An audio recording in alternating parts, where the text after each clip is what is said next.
So I'm here with Trevor Durling. He's the head winemaker at BV Vineyards, and we're in BV1, which is the historical portion of the estate. Tell us a little bit about the history of BV1. Absolutely. So this is the original property that was purchased by our founder, Georges de Latour, in the year 1900.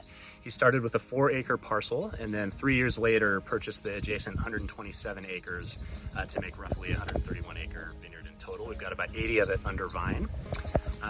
The original plantings here were actually Petite Syrah, so they were selling a lot of that fruit at the turn of the century, and then of course later on, as it became more widely known that this was an incredible region for Cabernet Sauvignon, we subsequently replanted the property to Cabernet.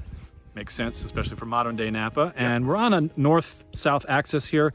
Newer plantings tend to tilt a little bit, so is that something you're considering here, even though you have this beautiful setup from 1992, which is kind of old by Napa standards? It is. It's looking ahead, what do you think about?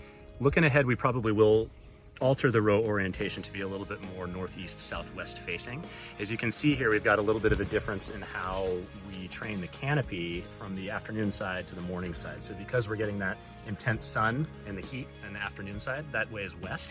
We're leaving a little bit more of the shoots kind of flopping over to protect the fruit, whereas on the morning side, we've got the shoots tucked underneath the wires to allow for a little bit more of that sunlight that is less intense than the afternoon. And then we've got one of the sort of popular clones in here. Talk a little bit about the clusters in their formation. Yeah, so this is clone 6. This is one of the backbones of Georges de Latour Private Reserve. So it's a clone that tends to yield relatively low compared to many others. It tends to shatter quite a bit. So you notice these are really, really loose clusters. Small berries, which means high skin to juice ratio. You're going to get a tremendous amount of power, structure, and some really interesting flavors and aromatics as well. So this is one of my favorite clones that we have planted out here throughout a number of our Rutherford vineyards, and it is a big structural element of many of our wines. And of course, the flagship wine is the Georges de Latour Cuvée, which has a long history. Yep. And we were talking off camera before about what it is that you liked in the older vintages. Your particular favorite is? 1968 would have been my favorite. So this is a wine we've been making since 1936. Flagship of Beaulieu Vineyard, which is also a wine that really changed the standard of quality, I would say, coming out of the Napa region. So it was a benchmark almost immediately upon its release. One of my favorite things about tasting many of those classic back vintages is the freshness that they still have. So that higher level of acidity, there would have been a lot of tannin. They would have been pretty difficult to drink probably early on in their youth, but they have aged very, very gracefully, extremely expressive of their terroir.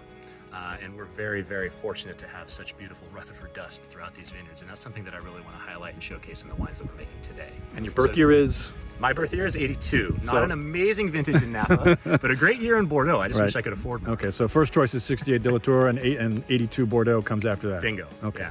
But you're working with the canopy, as you were saying, to just get a little more freshness in the wines going forward, because you like that older I really do, persona. And I really want to, again, really express a strong sense of place and create wines that are ageable. It's kind of that modern winemaking challenge. How do you create a wine at this level that, you can drink now, but also can age for, quite a long time? There's some tricks that we use in the winery for that. But one of the things that's really important when it comes to this is acidity. And so leaving a little bit more of a canopy, better protecting the fruit from the sun, particularly on the afternoon side, is going to help.